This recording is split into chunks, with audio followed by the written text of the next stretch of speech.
আসসালামু আলাইকুম রহমতুল্লাহি ওয়ান মিনিট মাদ্রাসা ইউটিউব চ্যানেলে সম্মানিত দিনী ভাই বোনেরা, আশা করি আল্লাহ তাআলার অশেষ রহমতে ভালো আছেন, সুস্থ আছেন। আলহামদুলিল্লাহ, পবিত্র রমজান মাসের শেষ দশক মুসলমানদের জন্য অত্যন্ত গুরুত্বপূর্ণ সময়, কারণ এই সময়ের মধ্যেই রয়েছে সেই মহিমান্বিত রাত শবে কদর বা লাইলাতুল কদর। এই রাত সম্পর্কে আল্লাহ তাআলা পবিত্র কোরআনেও ঘোষণা করেছেন, লাইলাতুল কদর হাজার মাসের চেয়ে উত্তম। সুবহানাল্লাহ। অর্থাৎ এই এক রাতের ইবাদতই ৮৩ বছরের ইবাদতের চেয়েও বেশি সওয়াবের সমান। দিনী ভাই বোনেরা, ভাবুন তো, আমরা যদি এই একটি রাতকে ইবাদতে কাটাতে পারি, তাহলে আল্লাহ তাআলা আমাদের কত বড় পুরস্কার দিতে পারেন। তাই আজকের এই ভিডিওটিতে আমরা জানবো এই শবে কদরের রাতের ফজিলত নিয়ে, এই রাতে কি কি আমল করবেন এবং একটি গুরুত্বপূর্ণ জিকির ও দোয়া নিয়ে। তাই ভিডিওটি শেষ পর্যন্ত মনোযোগ দিয়ে দেখুন।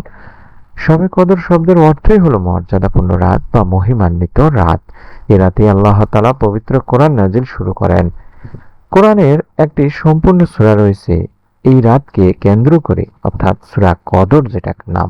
আল্লাহ তাআলা সেখানে বলেন, নিশ্চয় আমি এই কোরআন অবতীর্ণ করেছি এই শবে কদরের রাতে। এই পবিত্র রাতে কয়েকটি বিশেষ ঘটনা ঘটে। এই রাতে অসংখ্য ফেরেশতা পৃথিবীতে নেমে আসে, আল্লাহর রহমত বর্ষিত হয়, বান্দাদের গুনাহ মাফ করা হয়, দোয়া কবুল হওয়ার বিশেষ সময় আসে।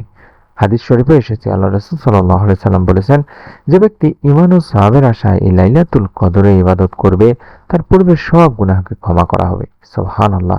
তবে কদর নির্দিষ্ট করে বলা হয়নি, কিন্তু আল্লাহ রাসূল সাল্লাল্লাহু আলাইহি সাল্লাম এটা বলেছেন যে রমজানের শেষ দশকে বেজোর রাতগুলোতে শবে কদর খোঁজ করতে।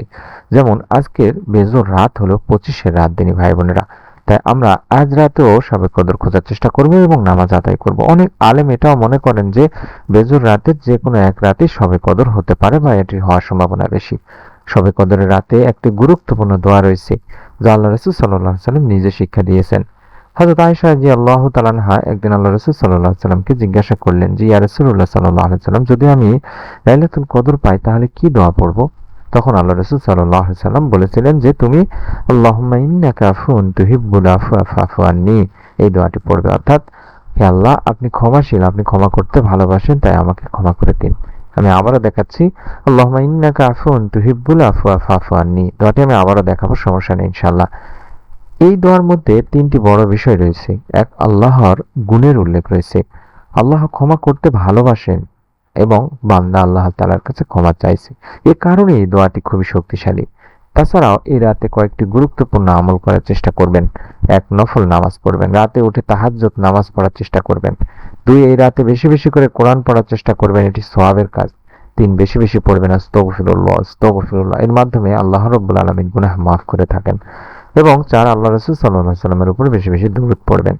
আর এই রাত দোয়া কবুলের যেহেতু রাত, তাই আল্লাহ তাআলার কাছে মন খুলে দোয়া করবেন। দিনী ভাই বোনেরা, এই রাতে আল্লাহ তাআলার কাছে আপনি চাইতে পারেন গুনাহ মাফ, রিজিক বৃদ্ধি, অসুখ থেকে মুক্তি।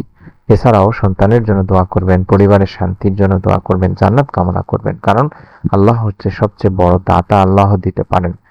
এমনই একজন আলেম বলছিলেন যে এক ব্যক্তি জীবনে অনেক গুনাহ করেছিল, এই রাতে সে শবে কদরের রাতে কান্না করে আল্লাহ তাআলার কাছে ক্ষমা চাইতে থাকে। সে বারবার পড়ছিল, আল্লাহুম্মা ইন্নাকা আফুন তুহিব্বুল আফওয়া ফাফু আন্নি, আল্লাহুম্মা ইন্নাকা আফুন তুহিব্বুল আফওয়া ফাফু আন্নি।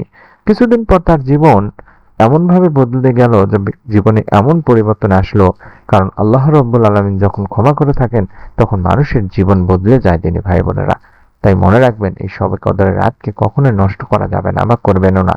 অনেক মানুষ এই রাতে ঘুমিয়ে কাটিয়ে দেয়, কিন্তু যারা এই রাতে ইবাদত করে, আল্লাহ রাব্বুল আলামিন তাদের উপর বিশেষ রহমত দান করেন।